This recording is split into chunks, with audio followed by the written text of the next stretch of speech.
अगर एक दिन अचानक तुम्हारे घर की सारी बिजली बंद हो जाए, मोबाइल डेड, पंखा बंद, वाईफाई गायब, क्या तुम 24 घंटे सरवाइव कर पाओगे? आज हम समझेंगे वो अदृश्य शक्ति जो पूरी दुनिया को चला रही है, that is electric current. Current क्या है? कभी हमने एक नदी को बहते हुए देखा है? पानी हमेशा एक दिशा में बहता है। उसी तरह तार के अंदर भी कुछ बहता है, लेकिन वह पानी नहीं बल्कि इलेक्ट्रॉन्स हैं। विद्युत धारा की परिभाषा तो हम कह सकते हैं rate of flow of electrons. किसी चालक में दिए क्रॉस सेक्शन एरिया में प्रति सेकंड कितनी चार्ज गुजरती हैं, उसे ही हम इलेक्ट्रिक करंट कहते हैं। किसी कंडक्टर के क्रॉस सेक्शनल एरिया से प्रति सेकंड गुजरने वाले चार्ज की मात्रा को ही हम विद्युत धारा कहते हैं। और इसका फॉर्मूला जो होता है Q अपॉन टी होता है। यहाँ पर Q हमारे पास चार्ज है, इसकी यूनिट कूलम होती है, टी हमारे पास टाइम है, इसकी यूनिट सेकंड होती है, आई हमारे पास करंट है, इसकी यूनिट एम्पेयर होती है।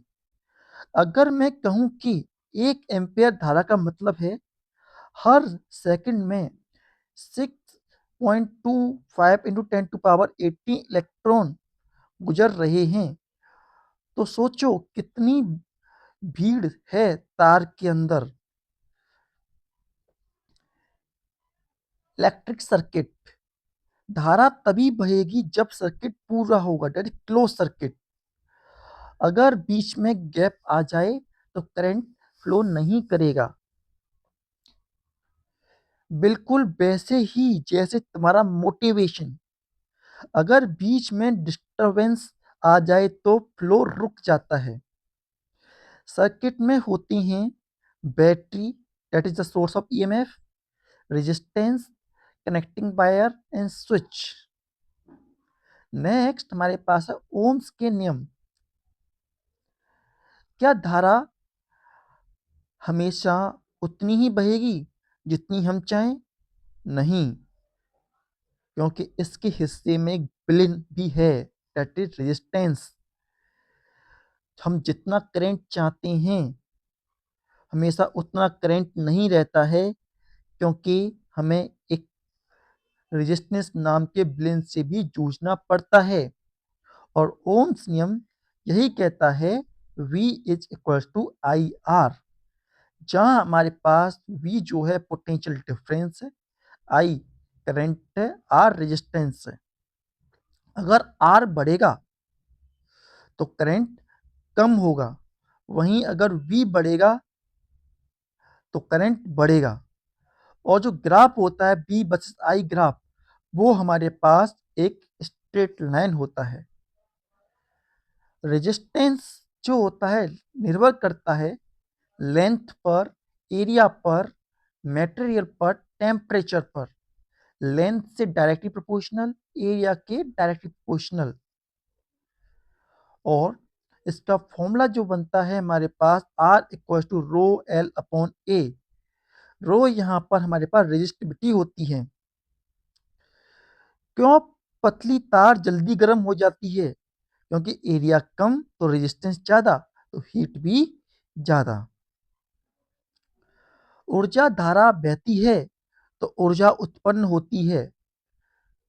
मीन टू से जब करंट फ्लो करता है तो ऐसी कंडीशन में वो एनर्जी भी प्रोड्यूस करता है और पावर भी प्रोड्यूस करता है। फॉर्मूला जो होता है वो हमारे पास रहता है पावर का वी आई, जहां पर हमारे पास वी वोल्टेज, आई हमारे पास करंट।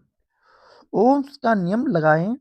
अगर हम वी की जगह आई आर लिखें तो पावर का फॉर्मूला आई आर स्क्वायर के बराबर होता है। हम्म आपके घर का बल्ब 100 वॉट बल्ब, तो इसका मतलब क्या है? अगर आपके बल्ब पर 100 वॉट लिखा हुआ है तो इसका मतलब क्या है? तो इसका मतलब होता है कि सौ हर सेकंड में 100 जूल एनर्जी खर्च हो रही है। तो सोचो, बिजली बिल क्यों आता है?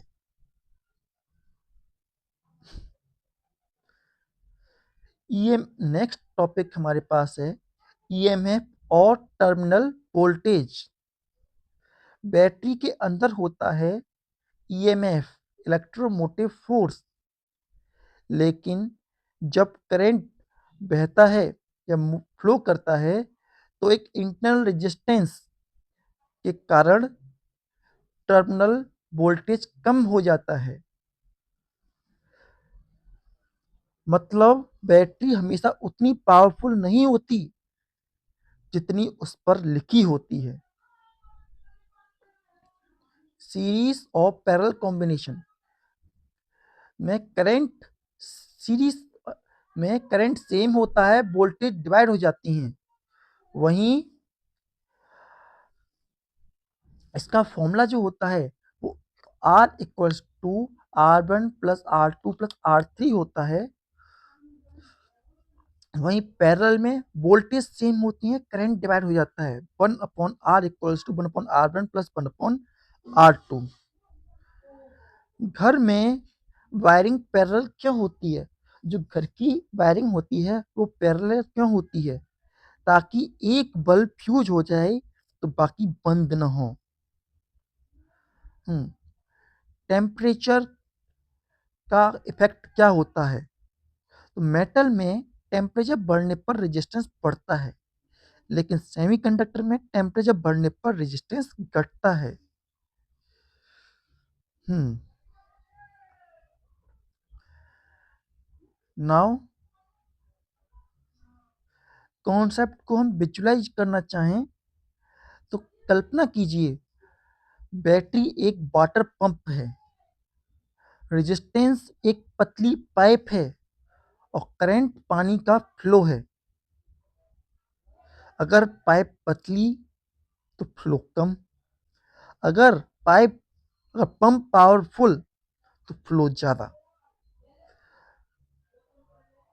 अब इस सारे चैप्टर को आप अपने माइंड में रील की तरह या मूवी की तरह इमेजिन करने की कोशिश कीजिए। हम्म जब भी स्विच ऑन करो, याद रखना तार के अंदर करोड़ों इलेक्ट्रॉन दौड़ रहे हैं। तुम्हारी पढ़ाई भी ऐसे ही फ्लो में होनी चाहिए। इलेक्ट्रिक करंट सिर्फ चैप्टर नहीं, ये फिजिक्स की हार्ट बीट है। तो चलिए इस चैप्टर को हम समराइज करते हैं with the help of N story. बहुत पुराने समय की बात है, जब इंसान गुफाओं में रहा करते थे। आग जलाना ही सबसे बड़ी डिस्कवरी थी। लेकिन एक दिन गुफा में रहने वाला आदि मानव परेशान था। रात होते ही अंधेरा, पंखा नहीं, मोबाइल नहीं। हाँ, उस समय पे ये सब कुछ नहीं था, हम इमेजिन कर रहे हैं। वह बोला, काश कोई ऐसी चीज होती जो रोशनी और ताकत दे सके। तभी आसमान में बिजली चमकी और उसने देखा प्रकृति में एनर्जी है। धीरे धीरे लोगों ने एक जगह बसना शुरू किया और नाम रखा इलेक्ट्रॉन नगर। और यहाँ के वैज्ञानिकों ने खोज की कि तार के अंदर छोटे छोटे कण दौड़ते हैं, इन्हें कहती हैं इलेक्ट्रॉन। और जब ये एक दिशा में बहती हैं तो बनती है वैद्युत धारा, दैट इज इलेक्ट्रिक करंट। और उन्होंने फॉर्मूला बनाया I equals to Q upon T, मतलब जितना ज़्यादा चार्ज उतना ज़्यादा करंट। सभ्यता खुश हुई। एक दिन बोल्टू नाम का लड़का बोला, अगर इलेक्ट्रॉन खुद नहीं चल रहे तो हमें इन्हें धक्का देना पड़ेगा। उसने बनाई बैटरी जो देती है पोटेंशियल डिफरेंस।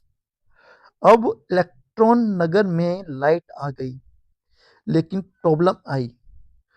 कुछ तारों में इलेक्ट्रॉन धीरे भागते थे। ओम बाबा बोले, यह प्रतिरोध है, और उन्होंने नियम बनाया V equals to I R. अगर R ज़्यादा है तो करंट कम होगा, और B ज़्यादा है तो करंट ज़्यादा होगा। अर्ली मैन थोड़ा कंफ्यूज था, पर स्मार्ट मैन समझ गया। रास्ता पतला होगा तो भीड़ कम हो जाएगी।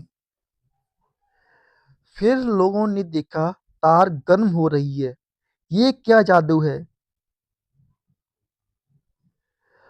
बाबा हंसे, ये शक्ति है, that is electric power, P equals to B I. और स्मार्ट मैन ने इलेक्ट्रिक बल्ब, हीटर और आयरन बना दिया। अब गुफा सिविलाइजेशन बन चुकी थी।